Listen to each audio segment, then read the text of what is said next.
Due to recent YouTube updates, comments and likes have become more important than ever. I beg you to please consider doing exactly that. I read every comment that you write me and answer whenever possible and or need. I'm also open to suggestions for future content. My videos are created without the use of AI, so please support your fellow human content creator against clanker slop. Thank you.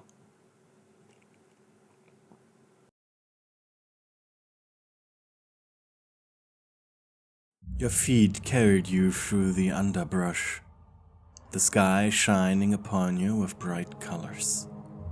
Movements quick and unheard, deliberate, every step calculated, with one goal in mind. The being living in the concrete box, a human Dr. Kell.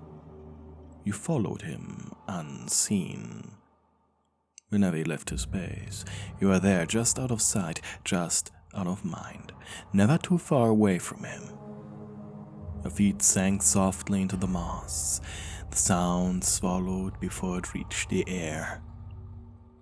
The forest was bright enough to breathe, dim enough to hide. You waited at the edges of the clearing where the lemon tree stood. The place where he always began his day. Dr. Kell emerged from his bunker, just as he always did. Clothes unbuttoned, hair catching the pale morning light.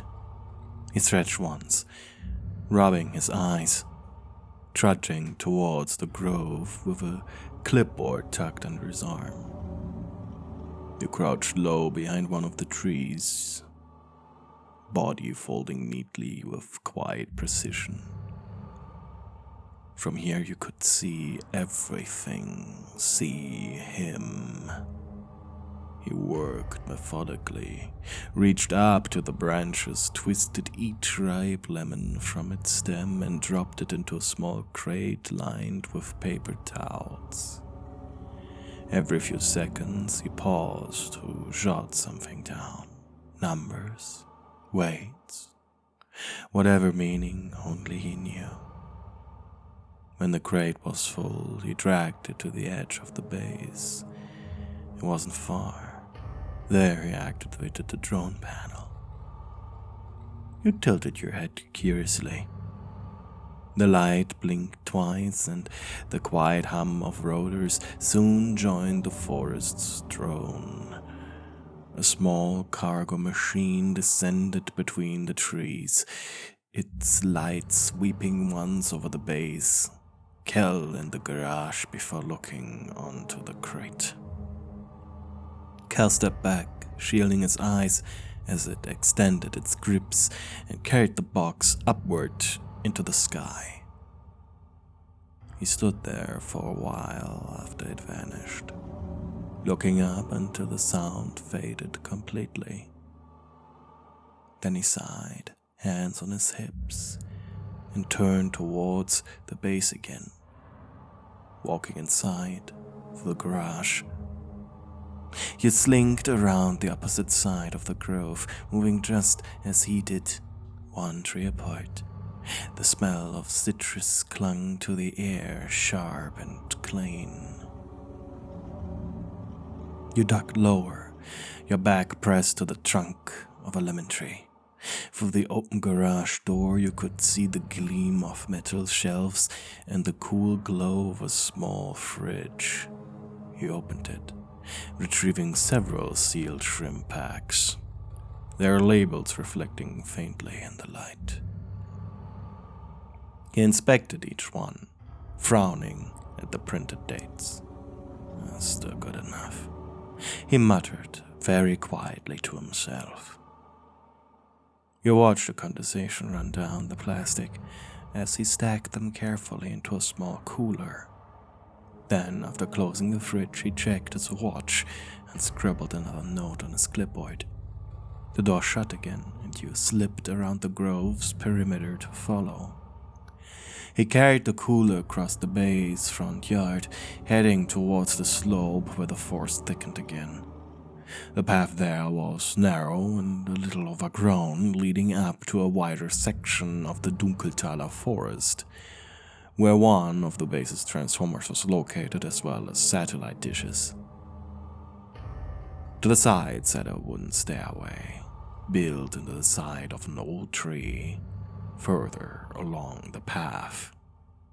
At its top stood a strange house, smooth wooden pieces spliced into bark and timber, a place that didn't belong. You kept your distance, but not far enough to lose sight. Cal climbed the stairs slowly, the cooler knocking against his knee each step. When he reached the landing, he knelt and set the shrimp packs in a small container by the door. You crouched behind the lower railing, the leaves brushing your face as you watched him. He waited for a reply that never came. No one met him at the door. Still, he spoke, voice soft. Left the usual. Don't eat it all at once. Got it, guys? Girls? Do you guys even have the concept of that? Cal muttered. He had never seen the aliens. They were always cloaked, pretty much all the time. He started doing this after one of them quite literally grabbed his own crowbar out of his hand and beat him with it in retaliation to him trying to defend himself. At least, that's how it felt. A faint creak answered from inside the treehouse. Something moved, perhaps, but it never appeared. Cal nodded once. This was his cue to leave. You lingered, the wooden stairs groaned on the steps, and you followed in rhythm. Your own wake made no sound at all. Each time you looked back, you froze perfectly still among the trees, blending into the long shadows until his gaze passed over you. By the time you returned to the base, the evening light had turned copper and thin. He paused to adjust his watch again, to wipe the dirt from his palms, and then walked towards the base. You trailed him halfway, stopping just shy of the parking lot. When he turned around, his eyes met yours. Rather than screaming or running, you stood still as death, hoping stillness might fool him. But he stepped closer, one tired boot at a time. The expression of a man who'd long stopped being surprised by strange things. He stopped next to you, sighed, and hooked his hands under your wooden arms. Lifting you was effortless by now. You stupid things always show up when I'm busy, Cal grunted, carrying you like an unruly piece of equipment. He hauled you through the side door, boots thudding against the concrete. You didn't move. You couldn't. It was as if the invisible strings that had once let you hunt and wander had been cut. Stupid mannequins, he grumbled, setting you down beside the massive woodchipper in the garage. The metal teeth inside gleamed under the single hanging bulb above. He rubbed his temple, already done with you. He chugged you into the woodchipper, though just as he pressed the button to put a permanent end to your existence, the machine made but a single whirring noise. Your wooden feet just barely touching the metal grinder within, before it stopped. Cal stood there for a moment, bit his lower lip, sighed, before taking you out of the machine. He had run out of gas. Annoyed, he chucked you outside with a grunt. But your wooden body produced an audible crack. You fell rolling onto your back.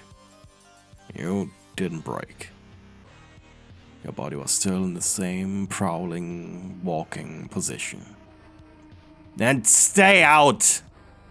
he shouted, staring you down as he pressed the garage closing button. But even though his announcement was quite dramatic, his throw painful and, well, very much so, feeling. And even though it made him feel cooler than he actually was, the doors closed incredibly slow. And to spite you, he slowly went lower. First bending, then going on all fours, kneeling, and then finally pressing his stomach to the floor until the metal shutter was fully closed. Just so you wouldn't move an inch until his space was fully locked. Kel grunted as he got back on his feet. His teeth gritted as he walked through the garage back door into the hallway, walking past his charging Curfer. He didn't notice how you snuck around the base, silently staring at him through the massive panorama window of his office. And soon your presence was forgotten entirely by Dr. Kel. As he returned to his rhythm of looking for signals, downloading and processing them. At least until he leaned back and yawned dramatically. He was tired. But just as Kel was about to go to bed, an audible beep, beep, beep came from the server room. Scratching his nose and sniffing, Kel unplugged and reactivated his Curfer in the hallway. Meow. Hey buddy, servers are down. Meow. The robot jolted towards the entrance door, unlocking it with its massive claws. Meanwhile, Kel hummed, turning towards the stairs in his base to the second floor where his bedroom awaited him. Meanwhile, outside, you watched the Curfer leave the base. Meow. Its optic light blinked green, and for one brief moment before the lock reset, the gap in the door stayed open, and you saw your chance to enter. Your wooden body leaned forward, weightless but deliberate. In 2 quick movements, you slid through the open space, a blur of varnish and shadow. The lock clicked behind you before your heel even cleared the threshold. You were inside. Curiously, you leaned into the garage.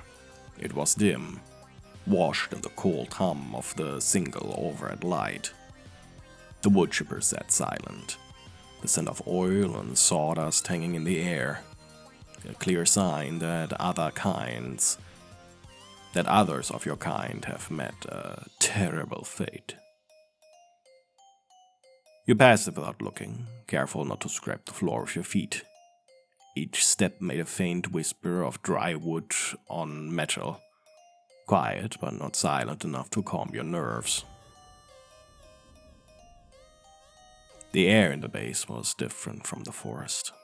It was sharp and sterile, cleaner, a mixture of lemon-scented wipes and metallic dust, with something organic beneath, mold that was hiding in the vents. You stopped at the junction. A stairwell stood ahead of his door, hallway. It all seemed to be leading to the living quarters. You didn't need to guess where the human was. You could feel him. The way your kind felt all humans within distance. A strange static in the air that hummed beneath your skin. There were no others for kilometers, no faint heartbeats, no breathing, only his, only Dr. Kel. The awareness of him called you like gravity. It wasn't hunger, it wasn't rage even, but something stranger. An old instinct that didn't have a name. And it translated into wanting to be close. Perhaps being useful. To stand where he could see you and maybe decide what to do with you. To wear his presence like a jacket. To hold his scent in the grain of your wooden body. That was what a mannequin was for, after all. To display, to belong. You crept through the hallway, joints flexing silently. The office was dark except for the faint pulse of monitor lights. Papers were scattered, messy in a way that somehow still felt precise. Passing by a window that looked out into the forest, where he once watched from the dark. From this side, the world outside looked small and almost unreal. The door to the living quarters was ajar, held open by a small table. You pressed your hand against it. The air here was warmer.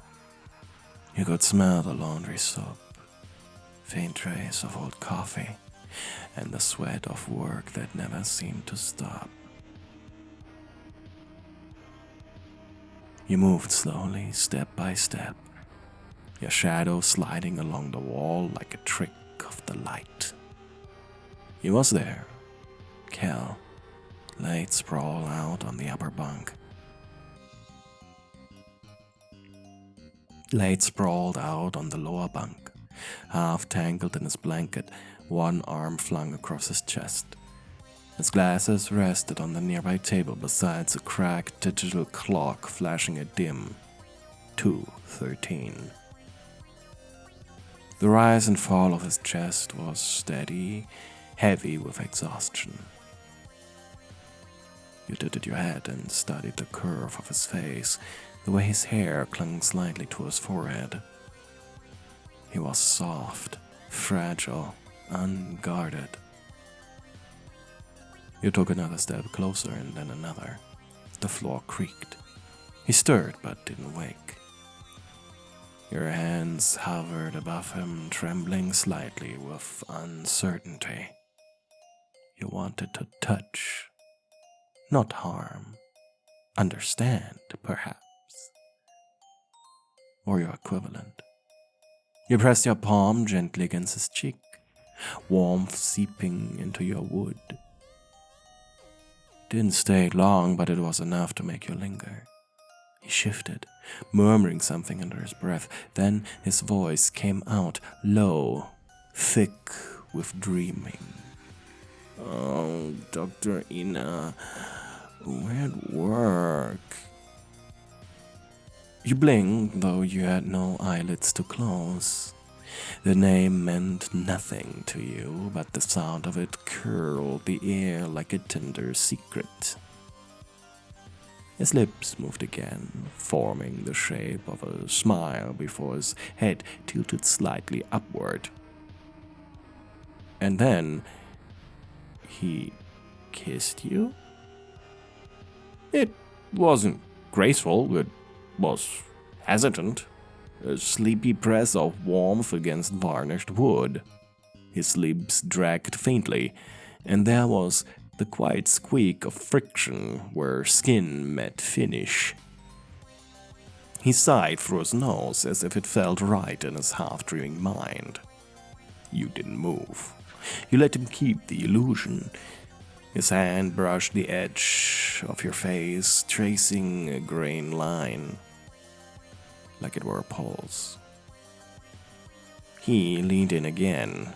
A second kiss lasted longer, some tongue, softer and stranger. There was no realness to it, only the weight of wanting from him and the stillness being from you. You didn't know what to do, but something in you wanted to stay. You thought, perhaps if you stayed a little long enough, he would keep pretending and you could be what he wanted instead of what you were. He breathed deeper now, still half asleep, mumbling fragments of words that dissolved into your silence. You lowered your head slightly, letting the contact linger, the texture of it awkward and wrong and still somehow sweet. It was clumsy and lonely, and for both of you, it was enough. But then, meow! The mechanical voice cut through the room like a blade of light. It came from the hallway. You heard the soft ruttering of a rubber wheel on tile, followed by the faint whir of motors. Kel's breath hitched. The sound pulled him up from the fog of dreaming. His eyes opened slowly. Once, he blinked. Twice, he froze. You loomed above him in what he perceived to be a threatening position. Wooden hands on his face, blank head tilted, featureless gaze fixed solely on him. Hey, you reached the end of the video. That makes you part of an exclusive club. Our secret password is Cheap Thrills. Put the secret message in your comment below to tell fellow members you watched the video until the very end. Lastly, before I say goodbye, I would normally shout out my channel members. However, due to losing monetization, I currently do not have access to both channel memberships as well as a list of previous channel members. Nevertheless, I'm eternally grateful to the channel members I used to have, and in the case memberships get reinstated, I hope I'll see you again. Thank you for watching.